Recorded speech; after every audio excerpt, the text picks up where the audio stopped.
Good morning and welcome back to the Japan Society's regular current affairs webinar. I am Bill Emmett, and as many of you know, I have the honor and pleasure of chairing the Japan Society. I hope you all had a good summer, even a relaxing one, eventful though it certainly was in so many ways, whether in geopolitics, domestic Japanese politics, and above all sport, thanks to the 2020 Olympic and Paralympic Games that were postponed from last year. Those games, but also the city and country that hosted them, will be the subject of our conversation today. I'm delighted to welcome as our guest Robert Whiting, the title of whose recent book said it all, Tokyo Junkie, 60 Years of Bright Lights and Back Alleys and Baseball. And there it is.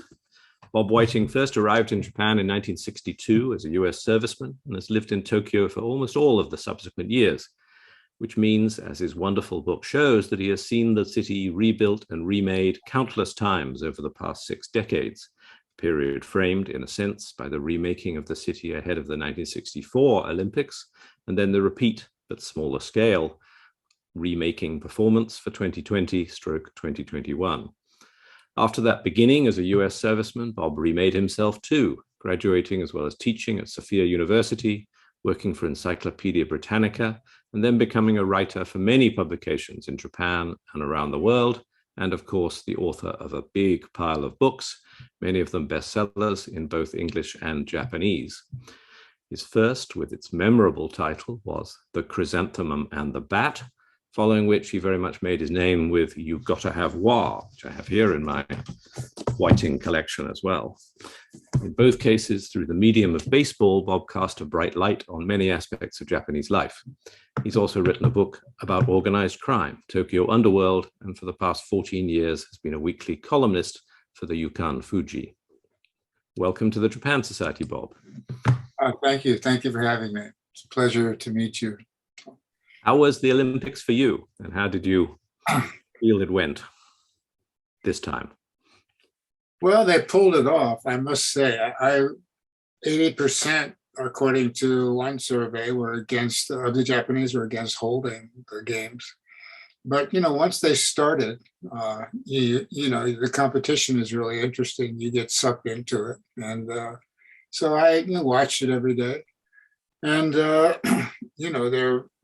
the dangers that people warned against, that it might become a super spreader, didn't materialize. They did a very good job of keeping the disease away from the athletes. So it was interesting in the sense that the COVID infections within the Olympic Village were very minimal, but there was a huge spike outside in the city of Tokyo. It just kept getting higher and higher. It went up to an all-time high of 5,778 or something like that.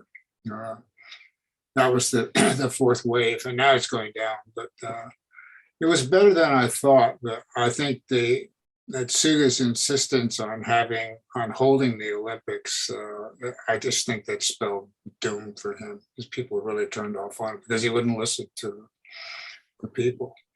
When you have 80% of the public saying do this and you do the opposite, it's usually not good for your political career. No, I think that's absolutely right. And did the protests go on? I mean, the actual kind of physical public protests that were there around the gates of the opening ceremony, or did that also fade away as people just?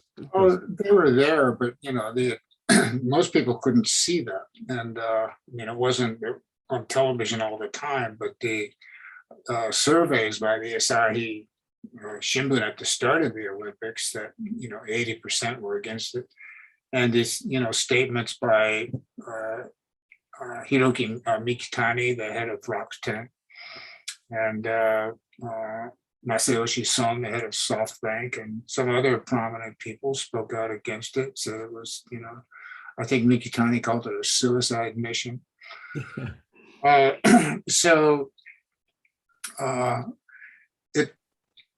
was this kind of really bizarre dichotomy going on, the NHK going, smiling all the time and filling the airwaves with athletic games, and, people, and, 20,000 people, including athletes and their handlers, descended upon Tokyo, but the citizens of Tokyo had to go home at 7 o'clock every night, and all the bars were closed, or if they were open, they didn't serve any alcohol.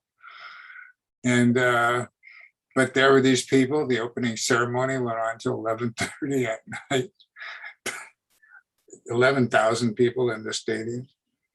So it was really a mixed message, and I think it irritated a lot of people. They enjoyed the games, but it just irritated them. Yes. It's like a double standard, and Suga, Prime Minister, paid the price for that.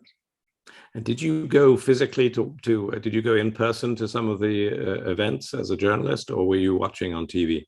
I just watched on TV. It must have been surreal in those stadiums. Yeah, I mean, some friends of mine were, Ken Bilson of the New York Times was here. I knew him, and he was here for 3 weeks, and he was just about a half a mile away. I live right near the Olympic. I live in Toyosu, right near the Olympic village, but I couldn't get in, and he couldn't get out. So we communicated and he just said that he liked the opening ceremony, but it was really eerie because the stadium was so empty. The stadium was built for 80,000 people. A really nice looking stadium. But it's just a shame, it's too bad.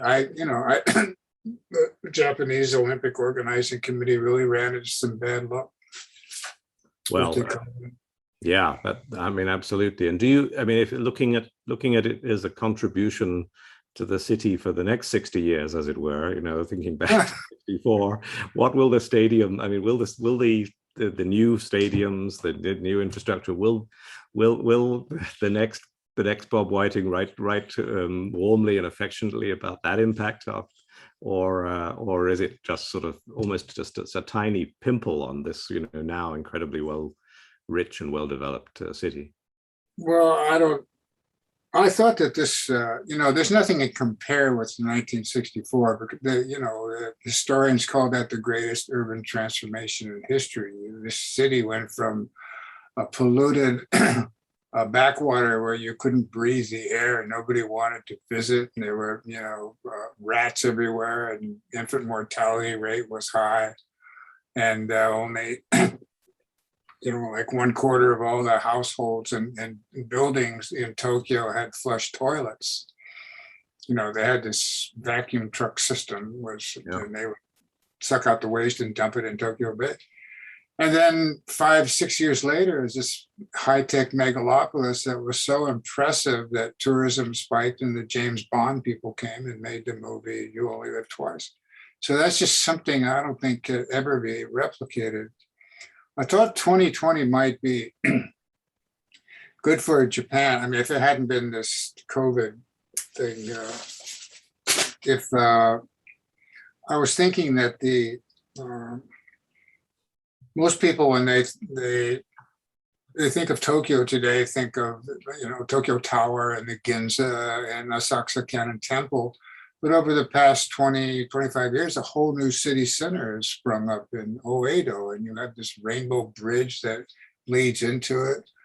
And you can stand on rainbow, 40 new, huge wave of skyscrapers went up. In fact, there were 45 that were made in the period between 2016 and 2020. You can stand on the Rainbow Bridge at sunset and watch the cityscape. It's as beautiful as anything in the world. And, I thought that the tourists came and saw that. The TV crews that were here got around and showed this new side of the city, that it would be, a huge plus for tourism. That's too bad that it didn't work out. Yeah. Shame. It is. Talking about, I'm interested in about Uedo and all of the skyscrapers and so forth. Tokyo, as you really describe very much in your book, was generally characterized by being a low-rise city even after it became the megalopolis.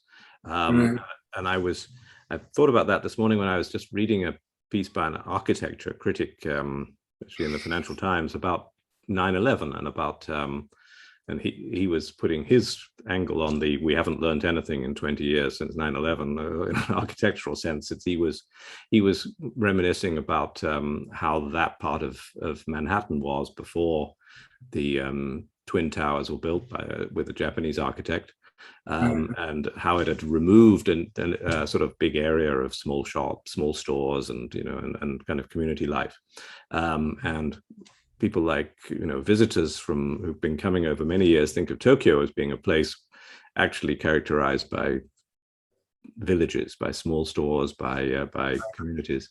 How is the places like Uedo and so forth, and the proliferation of skyscrapers? How much has that changed that? Well, Odaiba is the center of this new second city center that was built on reclaimed land, and it's all high rises. All of Tokyo, where you look, is high rises. This Corbusier theme really caught on, and so the old style neighborhoods. I can remember when I was a student, or when I was working for Britannica and living in Higashi Nakano. I lived in a 6th-floor apartment building, concrete, and they called it a mansion, but it was, like it's the size of a matchbox. But you never locked your door, and the neighborhood guy would deliver, soba noodles or your case of beer, whatever. They wouldn't even ring the bell. They just open the door and leave it inside. They say konnichiwa. Everybody knew your name. You knew your neighbors. And that's disappeared now with these new high rises. Most people don't even know. We're living in this new, 45-story building in Toyosu, the Toyosu Tower. And, I couldn't tell you who my neighbors are. To see them walking by and then say hello, but I don't know their names or what they do or anything about them. We've never had a conversation. It's a shame. But it's a very attractive city now, and whereas it was kind of a mess before. But you'd still know the people in the local izakaya or something. I mean, how does a sort of alternative community form around? Yes, right. The izakaya are still here. There's some in the neighborhood, and I mean that's the one really nice thing about Japan is izakaya. It's like they're family members. You walk in and the TV's on and there's a baseball game, and everybody's watching, and it gives you something to talk about.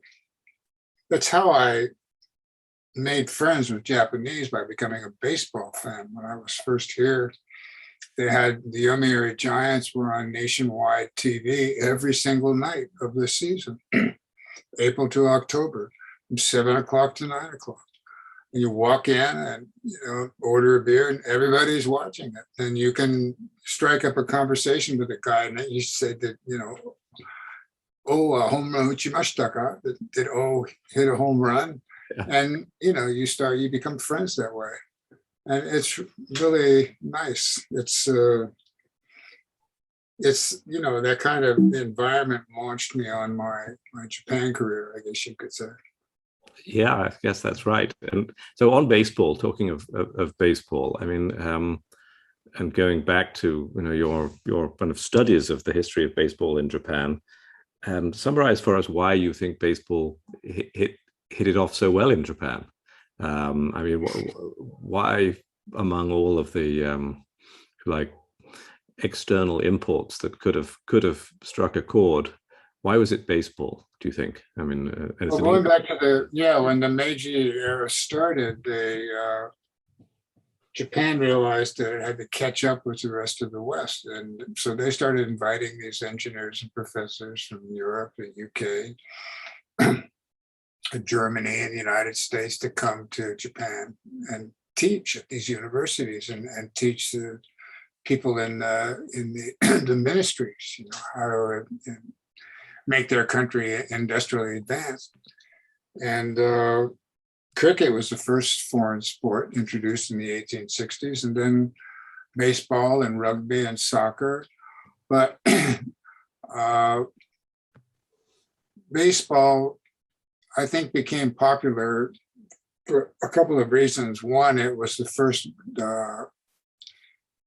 group sport in a country that didn't have, one of the first group sport, Western sports, in a country that didn't have any group sports.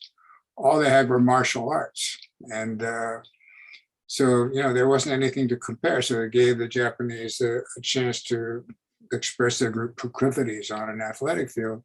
And also, the first baseball game ever played between Japan and the United States was won by the Japanese, by this prep school that had grafted the philosophy of the martial arts onto baseball, meaning endless practice, development of spirit, self-sacrifice.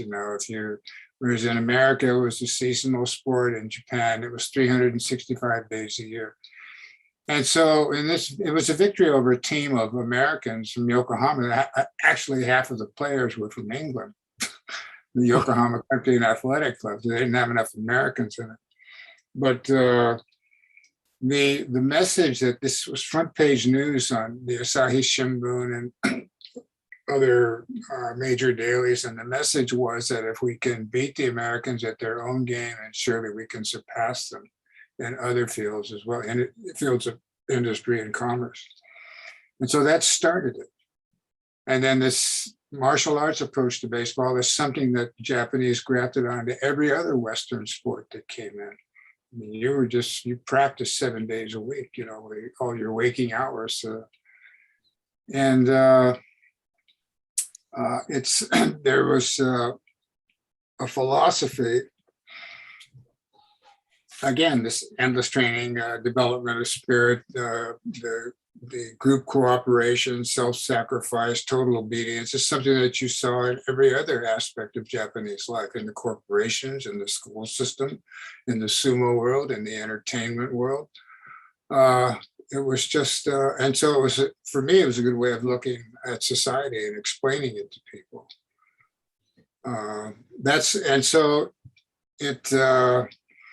Japan prevailed in a lot of these intercollegiate games in the early part of the century, and then they started the professional game, and they got better and better and better.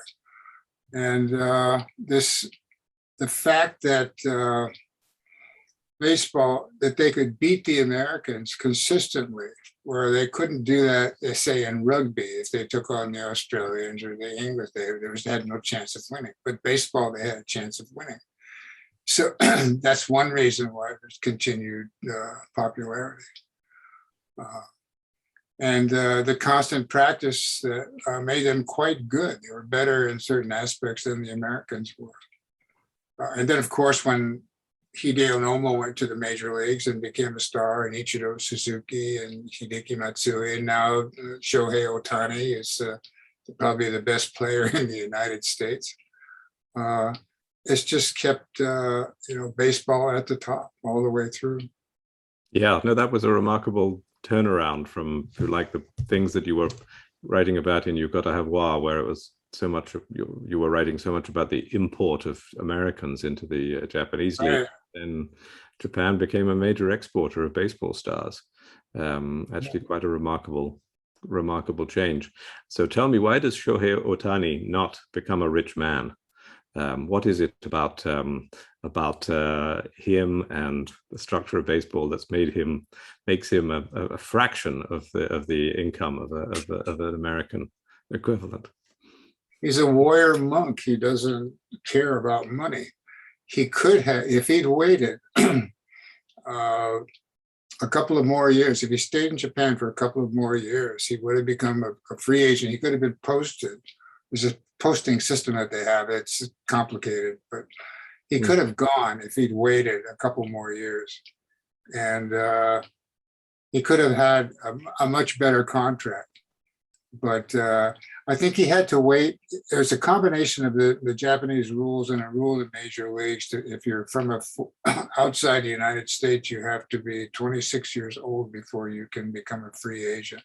So if he'd waited until he was 26, he'd be making $30 million a year now instead of $3 million. But he said, I don't care about the money. I just want to play in the best league in the world. And so he went. And it's just so refreshing. It just really, it brings tears to my eyes. to hear somebody actually say that, a professional athlete, and the American sports is so riddled with greed and entitlement that it's just a breath of fresh air to have somebody like him there, who's turned out to be the best player. He's going to win the most valuable player award. He's going to win the home run title.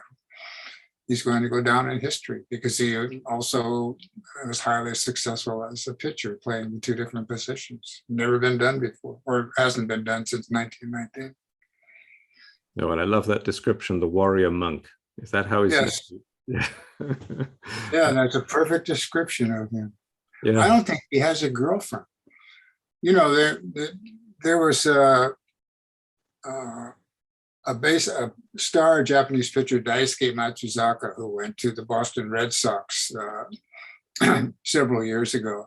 He went with this huge entourage, and he had, the team had to pay him, provide him with a hyperbaric chamber, his own personal chef, several first-class tickets for his wife and kid, going back and forth to this day.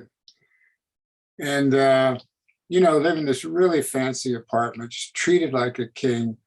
Whereas Otani lives in a small apartment next to the parking lot across the street from the stadium. He orders instant ramen or something like that. And he eats by himself.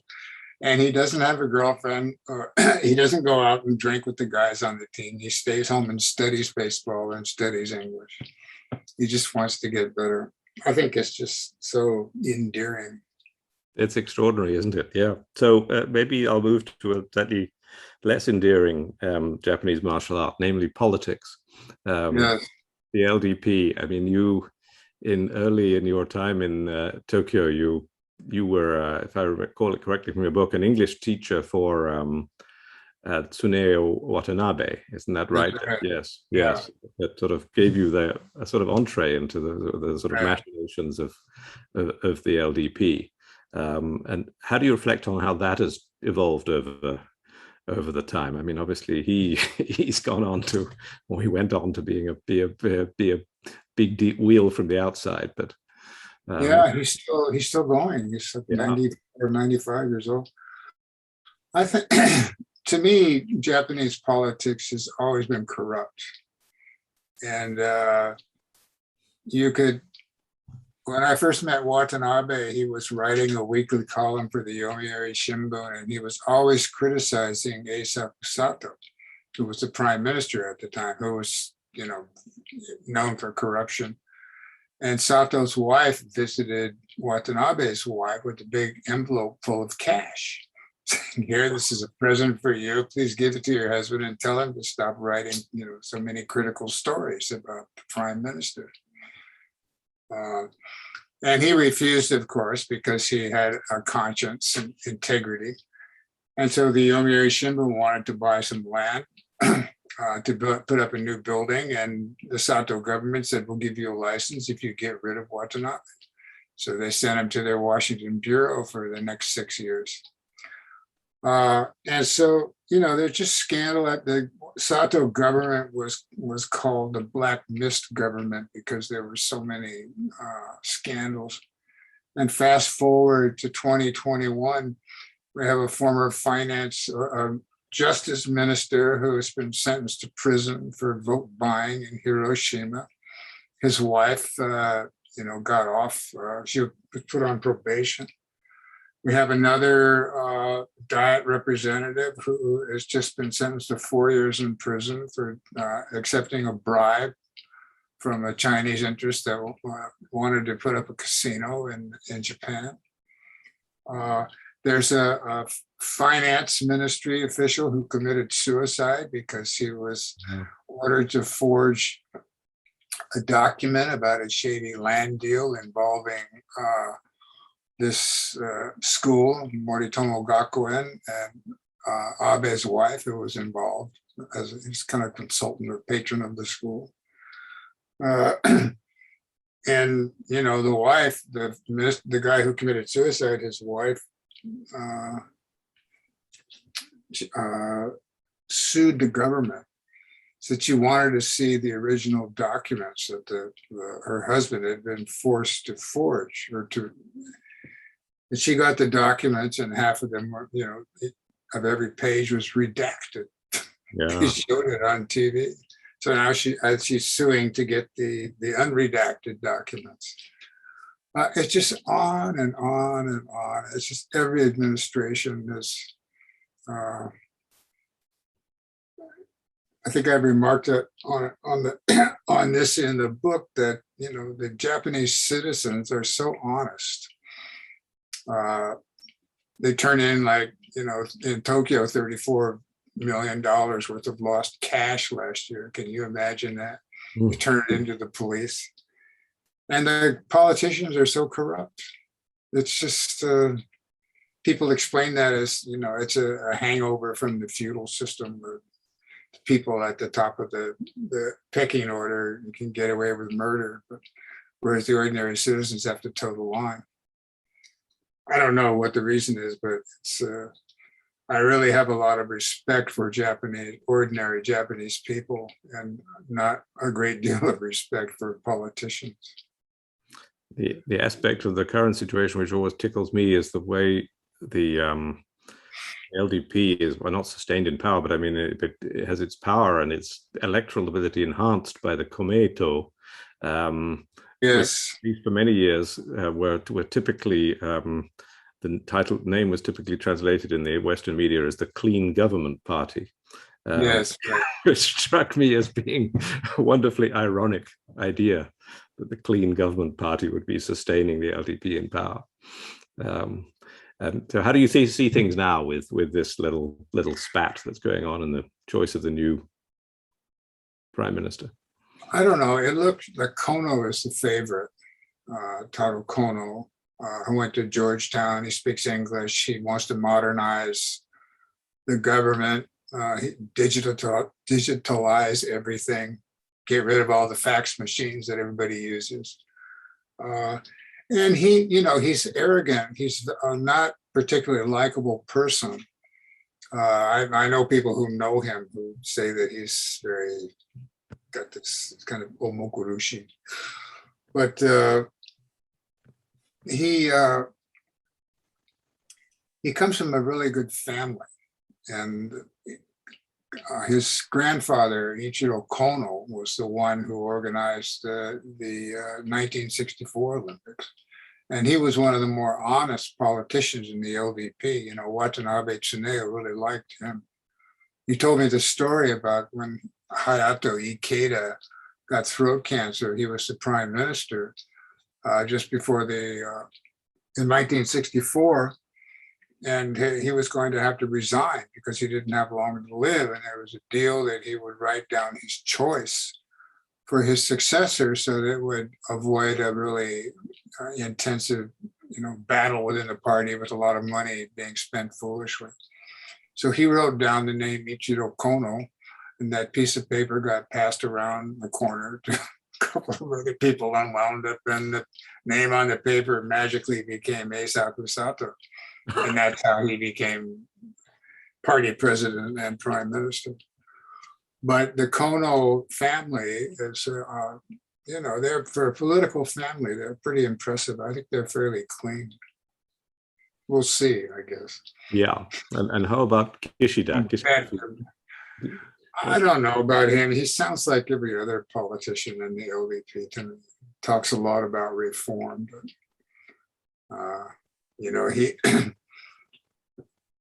his big deal, he actually had a good idea, with these health stations, set up around Tokyo with people who they're not feeling well. They think they're coming down with COVID. There's a place they can go to immediately. And he's the one who said we ought to limit the Secretary General term to 3 years. And of course, this did not make Nikai happy because he was the Secretary General and was a political, powerhouse in the party. And he'd been Secretary General for 5 years. And Suga, whose approval ratings are down to about 25%, knew he had to do something. So he stole Kishida's idea and he fired Nikai. And that just destroyed his political base. And that was the end of him. It was really a stupid move. So I don't think Kishi. I think that Kono Taro will probably get it. He just seems he's the youngest of all, and he's got this political background. His family, he's got a good pedigree. He's got a Twitter account that has zillions of followers, which separates him from most other politicians. He knows how to use the iPhone and computer. Yeah. Send email, which separates him from most of the politicians. And how about, so of course, last but not least, we ought to mention Takaichi Sanai as the, and being nominally at least supported by, if I may say, Sato Eisaku's great nephew, Abe Shinzo. Yeah. Yes, right. And Kishi's, Nobusuke Kishi, another crook, was his great grandfather. Yes. I think I really like her. I mean, I think could be a lot of fun. She used to have pink hair and rode a motorcycle. She was a drummer in a rock band. But she's Nihon Kaigi, and that's why Abe supported her. Abe, Asotaro, and who's the other one? I can't remember. Go to the Nihon Kaigi Wikipedia page. There's 3 photos. One is Abe, the other is Aso, and the third one it just slips my mind. But they're lifetime members. And Takaichi is a member of the Nihon Kaigi. Really, hardcore right winger. Goes to Yasukuni, prays to the souls of the war dead. Wants the Constitution revised. But she's really an interesting person. I wouldn't mind seeing her as prime minister. I don't think she would change things that much. No. And the election. So I should move on to questions from our attendees, but the top one I've been getting you to answer already. Duncan Bartlett, former BBC correspondent in Tokyo, is asking about the LDP leadership race and the implications for the general election. I remember a foreign correspondent friend of mine, Urban Lehner from the Wall Street Journal, saying he thought that every first paragraph of every piece on Japanese elections should just be written saying, there was an interesting result yesterday, but it'll change nothing. Yes, exactly right. Nothing will change. It's different this time because the LDP Diet members, and also in addition to the LDP Diet members who usually vote for a party president, they're going to have some of the party regulars vote. So it'll be 700 and something people, and there are a lot of younger. The LDP Diet members have become younger over the years. And their average age, I think, I forget what it is exactly, but they're getting younger. There's more fresh blood, young blood in the party. And I think the younger people will vote for Kono Taro, because he's 58. He's the youngest of all the candidates. Yeah.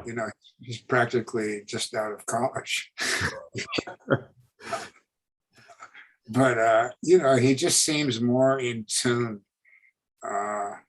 He probably knows how to download stuff onto his computer, and he probably hangs out in the Apple store. He's that kind of guy.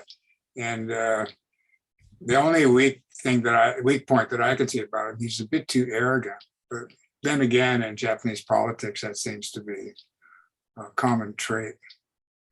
Do you think he'll be popular with the public? I mean, at least he'll do better. Anyone probably would do better in the general election, the lower house election, than Prime Minister Suga, given his approval ratings. But Kono Taro has been in charge of the vaccination effort, which now is over 50% of the population. Yeah. Low. He's done a really good job, and by the time this election is over, I think that Japan will have a higher vaccination rate than the United States. Yes. Maybe the UK, I'm not sure about that, but they had a very slow start, but boy, they've come on like gangbusters the past few months. So they're getting like 1.3 million people vaccinated every day.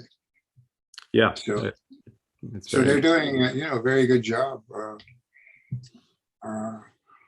I guess there were a lot of different hangups to why it took such a long time to get started. The fact that every document had to have a hunko on it before they could do anything. But also the health ministry was a little concerned about this, vaccine because it hadn't really been tested. The Pfizer one anyway. I think that was part of the delay. Yeah. Also, the pharmaceutical companies, I'm sure, wanted their own vaccine, or they wanted a cut of the money. I'm sure that played a role in the delay. I would think that's right. I think that's a fair bet. Now, I've got a couple of questions. Not to be cynical about it. No, there's a couple of questions about going back to the Olympics and mega sports events. Let me toss those at you.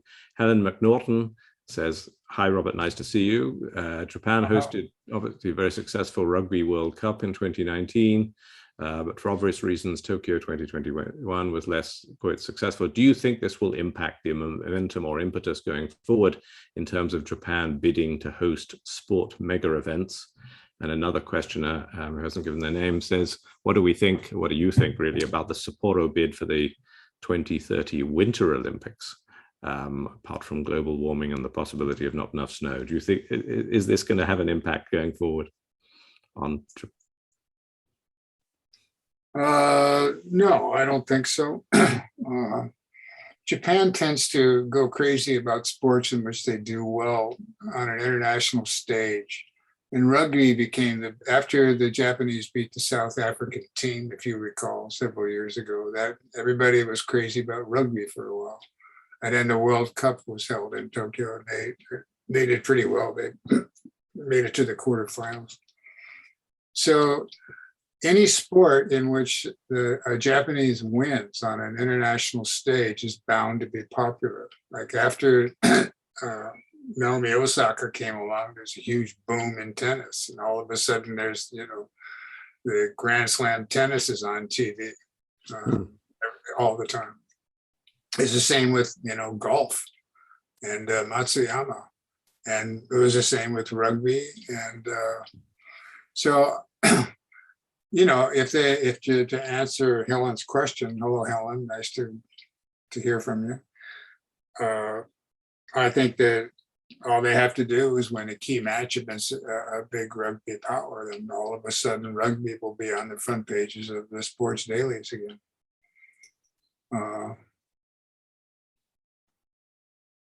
Okay, what was the rest of that?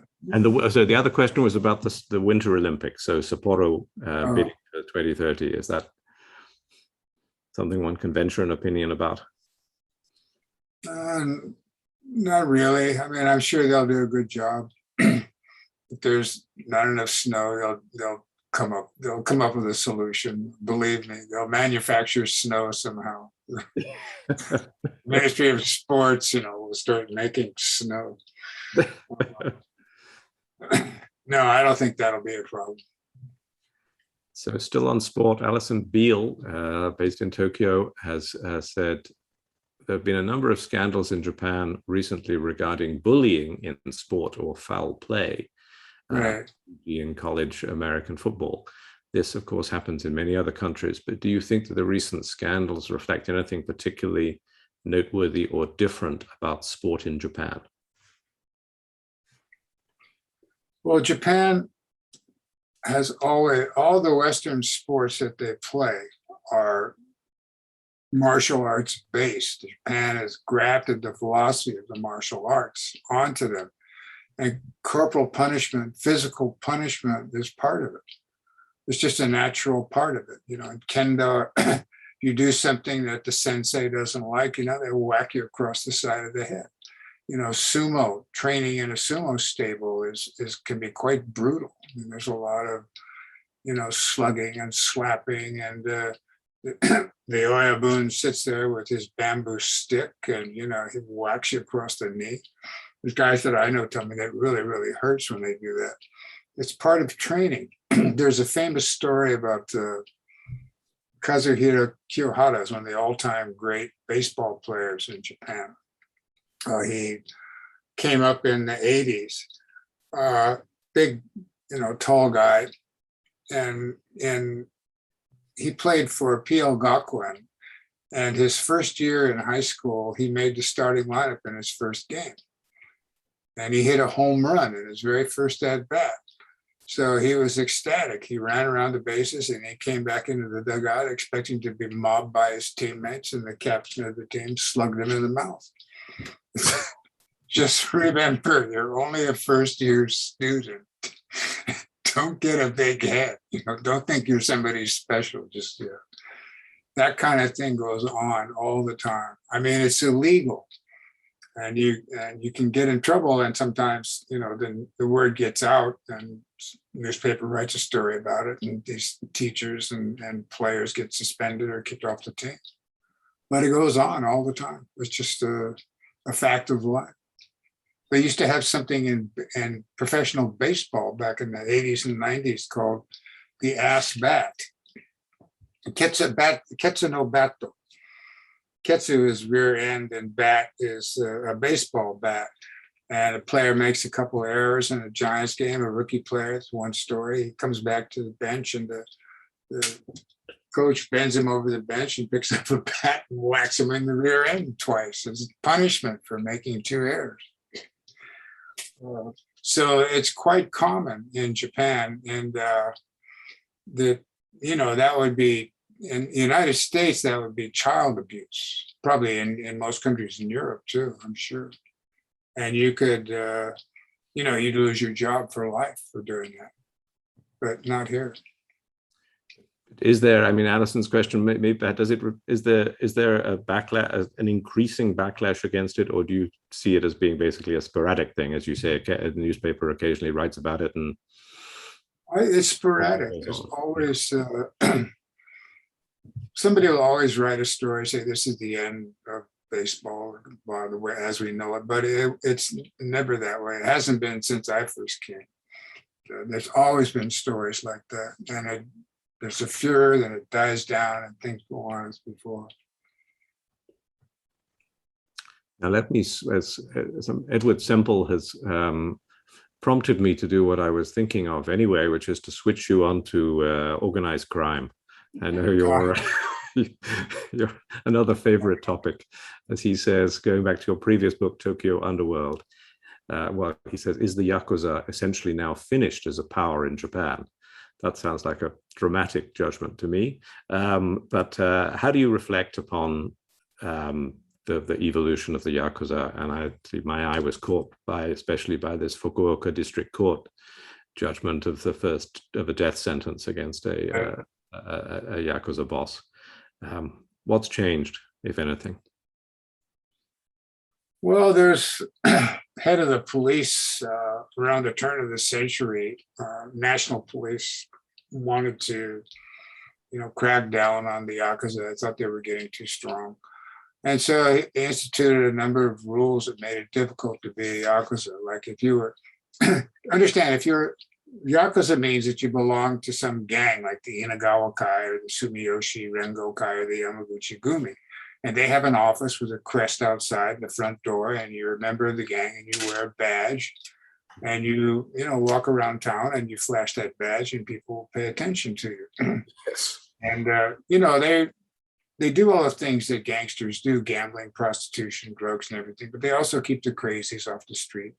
And if somebody owes you money and they're not going to pay, it's faster and cheaper to go to the local gang boss than it is to sue in court, because there aren't enough lawyers and there aren't enough courtrooms. Japanese don't want Japan to turn into America.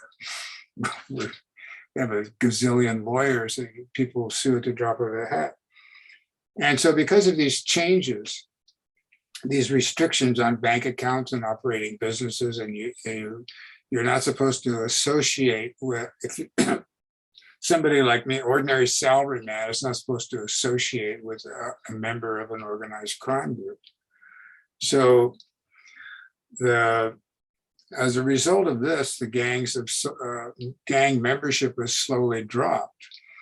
It was 180,000 in 1964. It was 100,000 at the turn of the century, and now it's 25,000. Wow. But the interesting thing is that the arrests and revenue from gambling, prostitution, and drugs have not dropped. Basically the same. And the financial fraud crimes and money laundering crimes have spiked in the past few years. So what does that tell you? They're just gone underground. And so the Kudokai boss got a death sentence for ordering his underling to shoot somebody, and there were 3 other assaults that were attempts on murder. Murder attempts didn't succeed, but and so they essentially adopted RICO-style laws in Japan, where the boss of a gang of any criminal organization is responsible for the deeds of his underlings.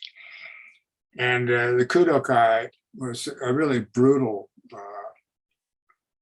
organization. I mean, they attacked citizens. That if you didn't pay them protection money, they threw a hand grenade into your nightclub. They attacked the Chinese consulate in Fukuoka or Kita-Kyushu with a dump truck and double-barreled shotguns. Wow. But what will happen is the boss he'll go to jail. He's 74 years old. He'll die in prison. He'll never face the hangman's noose. It takes forever to go through the courts. It takes decades. So he'll never hang, and his subordinates will go on as before. They just won't wear the gang badge, and they'll have an underground headquarters somewhere. And, life will go on. It's just not like it used to be in the old Ken Takakura movies, where you were a major part of the community. And you protected the local villagers from the evil Yakuza on the other side of town. Those days are gone. But, the underworld, as I said before, the sources of income are the same. And so you would, so it's underground, but in a community, where they're strong, you would still know who they were, presumably, if you were a citizen, particularly one running a pachinko parlor or attracts their attention. You would know who they were, I guess. Right. But the Kudokai had like this 6-story building, a fortress in the center of Kita-Kyushu. They had walls out in front and, just high-tech security cameras everywhere. And the city tore it down. Right. It's gone now, right? So, that kind of ostentatious display, you won't be seeing again. But still, they're criminals. They'll figure out a way around the system. Yeah. That's what criminals do. No, Passing new laws doesn't bother them, because what they do is break the law for money. Well, you're absolutely right. Though I've in a more gentle way looked at the various organized crime groups in Italy, and while it's certainly true that you wouldn't make The Godfather anymore in Sicily, but you'd probably make it in either Naples or Reggio Calabria, because just the center of food, it's reinvented itself and so forth. So absolutely true. Now going back to to the Olympics, to a point, Simon Shelton has asked about the reduction in visitors to Japan in the last year. Particularly tourism, which had become such a big thing, and with these 40 million annual visits targets and so forth. And his question is, I think, a good one, that has the huge reduction in tourism in the last year caused concern? Are people dying to have the tourists back, or actually happy to have fewer people visiting? Which is a question about the Japanese public opinion and, if you like, closedness I think the tourist industry really wants overseas tourism to come back to where it was before. Things I think tourism really spiked during the Abe years. He had this program to bring tourists in, but also what helped was the exchange rate. Yeah. Because the yen got weaker, and it's 110 now. There was times in the past several years when it was around 90. So that made it cheaper to fly to Japan and spend a few days. So no, I think everybody really wants this COVID business to get over with as quickly as possible so it can go back to making money.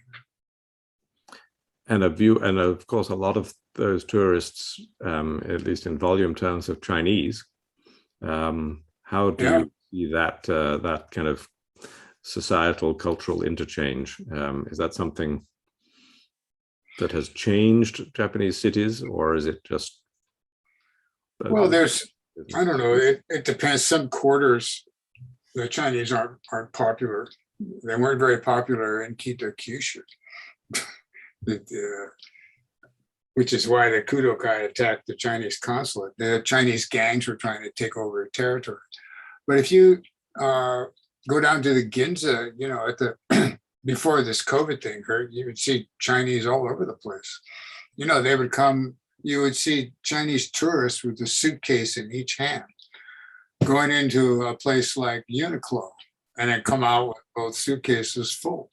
And Uniqlo did business in 9 different languages there, and Chinese was their number one foreign language, and then English after that.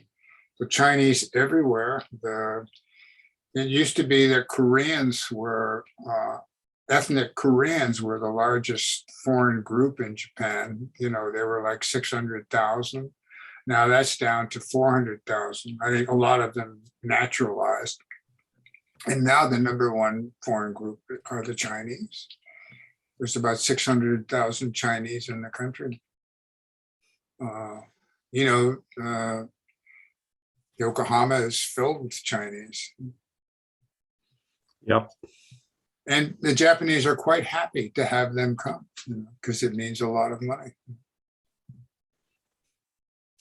And that there's a question more generally about openness and Japan. Paul Farrelly, a former Labour member of Parliament in Britain, has just reflected on the fact that when he went to Tokyo, in his case for the first time, for the Football World Cup in 2002, one jointly held with South Korea, his reaction was that it was the least international big city he'd experienced.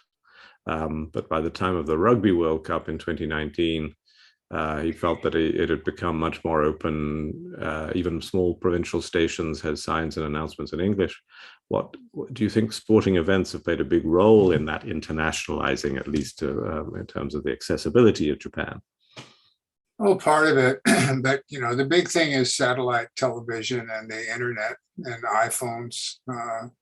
Everybody's got one. The iPhones, when was the first iPhone? 2006 or 2007? And internet connections.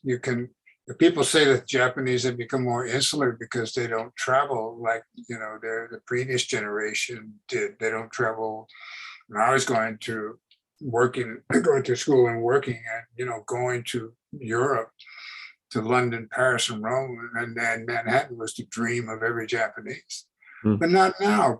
And I think that one of the reasons is that their own city has become this jewel of a place that, why go? I mean, and if you want to, every other movie is set in Paris or London. I mean, people and their parents have been there. It's not the exotic adventure that it used to be. Tokyo is number one in so many different areas. It's got the highest GDP. It's got the more Michelin-starred restaurants than any other city in the world. Twice as many 3-star Michelin restaurants as Paris. It has more Fortune 500 global headquarters than any other city in the world. It's got the most extensive, cleanest, most efficient, and safest subway and train system. Lowest crime rate, most fashion conscious city, politest citizens, highest literacy rate. And the number of new buildings is just every other day, it seems there's some new building, some new shopping complex going up, some 5-star hotel. And so, I mean, this city really has become, by any measure, it's the greatest city in the world. Just if you look at the metrics, I listed them in Tokyo Junkie. I can't remember all of them now because there's so many, but it's just number one in every highest education rate.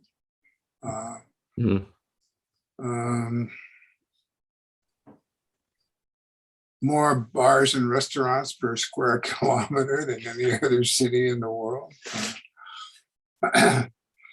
It's just, it's terrific. I wonder how long it'll last. Well, yeah, no, indeed. I kind of do agree. Anne Muston has asked a different kind of question about international connections with Japan, which is that protests, she noted that there were protests going on in parallel with the Olympics regarding non-Japanese partners who have divorced and are not allowed to see their children. Right. This long-running kind of battle about custody and access and so forth. She's asking, how do you see this progressing? Is this a constant, or is this going to evolve and soften? I don't know. That's a fact of life for all Japanese, not just for foreigners who marry into Japanese families. And the most famous case of that is Koizumi, the prime minister in the 90s. He married this woman. It was an arranged marriage. And she hated the life. She didn't want to be a politician's wife. And so they got a divorce. And they had a son when she left. And Koizumi's never met him. She took custody. Never met him. He has had another son. I don't know the details of the family, how many kids there are, but I know there's one son that he has never met.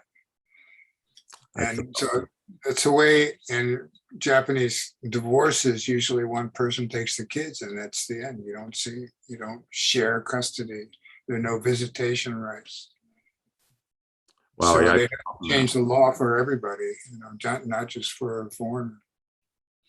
Right. No, I'd absolutely forgotten that. And about that the difference between the Koizumi that Shinjiro, who we now see in politics, who is the son. That's right. Yeah, and the other. He's the one that, he lives with his father. There's another one who's lived with his mother, who's a grown man now, but they've never talked.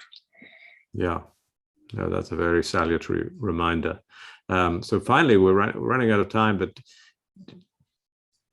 so two final questions. I'll just pop in from here. I mean, one, do you think on reflection as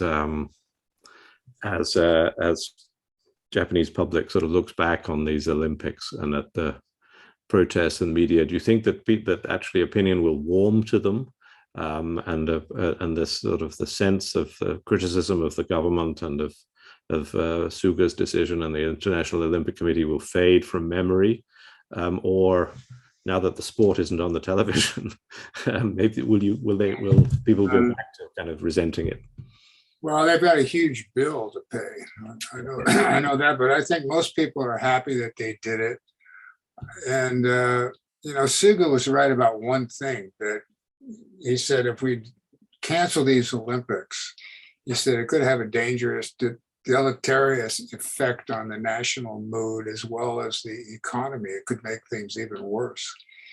And if we go through and hold these games, then we'll be happy in the end that we did it. And I think that most people feel that way now, 50, 60%. But they still don't like Suga. No, well, if I may be honest, I say we in the media, or certainly the media especially, have always disliked Suga because he always disliked them. I've heard some stories, and he's absolutely the worst communicator in the history of politics. He just really, he's got one expression, and that's it. He just can these dead eyes, and he cannot ad lib. He has to read everything. It's just terrible, especially at a time where people needed a prime minister who could empathize with them, which I thought Abe was pretty good at. Right. I thought that he was a good communicator. It just Suga was terrible. And so, if we get Konotaro as prime minister, will all the rest of the world will love him because his English is so good, and he's so much the. Do you think? As a final answer, do you think that Japanese will actually love him, or will his arrogance dominate? It depends. I'd like to see. I can't remember him. He always looks, really glum and angry, and something's bothering him. And he in press conferences, if he doesn't like a question, he'll just say next. And so I don't know. It depends. But the fact that he's got a Twitter account, and that he did a good job with the vaccine, and that he's, Georgetown, and he's from an elite family, they will all, stand him in good stead. Well, thank you, and we'll wait and see. And thank you, Bob Whiting, for sharing your. Thank you very much. It's been great to have you on, and I'm sure many of these people have said that they're going to be ordering Tokyo Junkie. So there we go. Thank you very much. I'm glad to hear that. I wish I could meet all of you individually, but next time. Next time, exactly. See you at your local izakaya, or if I ever get back into Japan again. Okay. Okay. Thank you. Bye.